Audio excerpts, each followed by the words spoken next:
तो क्या आप भी मिडिल क्लास से बाहर निकलना चाहते हो? मिडिल क्लास से बाहर निकलना बहुत ज़रूरी है, क्योंकि मिडिल क्लास का आदमी अपने लाइफ को जीता नहीं है, केवल काटता ही रहता है, जो कि आप अपने लाइफ को आज तक काटते ही आ रहे हो। तो मैं आज बताऊंगा कि मिडिल क्लास वाले यानी कि आप आखिर क्या गलती करते हो कि मिडिल क्लास से बाहर नहीं निकल पाते हो, और वहीं एक दूसरा व्यक्ति आखिर क्या करता है कि मिडिल क्लास से तेज़ी से बाहर निकलने लगता है और कुछ समय बाद वह मिडिल क्लास से बाहर निकल जाता है और अमीर बन जाता है। मिडिल क्लास से बाहर निकलना आसान तो नहीं, लेकिन कठिन भी नहीं है। तो हम इस वीडियो में टोटल 4 पॉइंट के बारे में बात करेंगे, जिसका पहला पॉइंट है मिडिल क्लास के लोग आखिर आगे क्यों नहीं बढ़ पाते।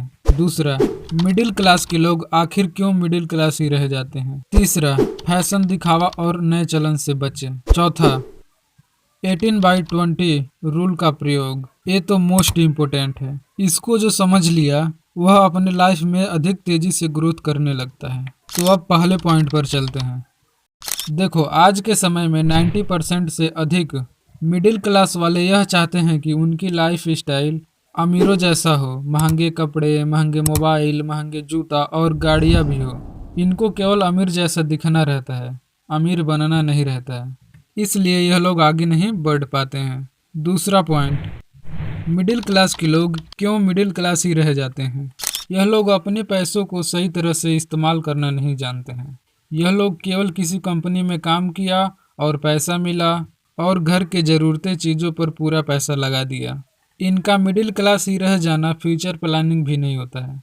आगे क्या करना है, अपने लाइफ को कहाँ से कहाँ तक ले जाना है, कुछ भी प्लानिंग नहीं होता है। तीसरा पॉइंट, फैशन दिखावा और नए चलन से बचे। मिडिल क्लास के लोग पीयर प्रेशर में आके बहुत बड़ी बड़ी गलतियां कर बैठते हैं। इनका सोच यह रहता है कि हमारे पास महंगा महंगा सामान होना चाहिए और समाज से मैच नहीं किया तो कोई पूछेगा तक नहीं। अगर आप सच में अमीर बनना चाहते हैं तो आपको यह लाइफ स्टाइल छोड़ना पड़ेगा। दरअसल लोग सोचते हैं कि जैसे ही सैलरी बढ़ेगा, अच्छा पोस्ट मिलेगा तो नया घर खरीदेंगे, अच्छे स्कूल में एडमिशन कराएंगे, अच्छा खाना खाएंगे, गाड़ी लेंगे, यानी कि सारी लायबिलिटीज पहले ले लो और एक भी एसेट्स, ऐसी संपत्ति जो पैसा कमा कर दे, मत बनाओ।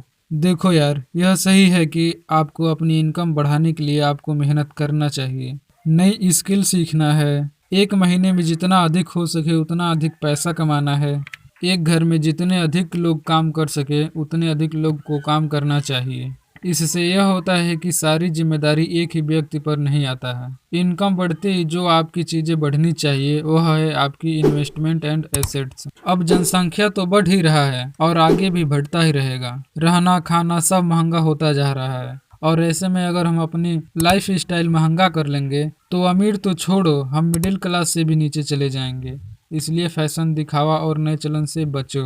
आपका मोस्ट इम्पोर्टेंट पॉइंट है 18/20 रूल का प्रयोग। अगर आप मिडिल क्लास से बाहर निकलना चाहते हो और फ्यूचर में आपके पास अच्छा खासा अमाउंट रहे तो आप इस 18/20 रूल का प्रयोग कीजिए। अच्छा अमाउंट बजट के लिए इस रूल के तहत आप जितना पैसा एक महीना में कमाते हैं उसका 80% पैसा अपने नीड्स, वांट्स और जरूरी चीज़ों पर खर्चा करें। एग्जाम्पल्स, बिजली का बिल, पानी का bill, ration, room rent and other चीज भी। बाकी 20% आपको सेव एंड इन्वेस्टमेंट करना चाहिए। Examples, LIC, gold, mutual fund and other भी है। मान लेते हैं कि आपकी सैलरी 50,000 है, तो पहले आपको यह नहीं सोचना है कि 80% यानी कि 40,000 रुपया किस किस काम में खर्च करूं, बल्कि आपको यह सोचना है कि 20% यानी कि 10,000 रुपया कहीं इन्वेस्ट करो। और अगर आप 40,000 में से कुछ अमाउंट सेव करें, नहीं तो फ्यूचर के लिए तो पैसा इन्वेस्ट हो ही रहा है। आपकी छोटी सी इन्वेस्टमेंट आपको फ्यूचर में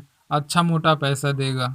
ये सब तब होगा जब आपका ब्रेन ठीक से काम करेगा। अगर आपका ब्रेन ही ठीक से नहीं काम कर रहा है तो आप मिडिल क्लास से बाहर निकल ही नहीं पाओगे। आखिर आप क्या गलती करते हो, आपका माइंड, ब्रेन पावर ठीक तरह से काम नहीं करता है। स्क्रीन पर शो हो रहा है और उसका लिंक डिस्क्रिप्शन में भी है, तो आप जाके वहां से वीडियो देख सकते हो। मैं आपसे वहीं मिलूंगा।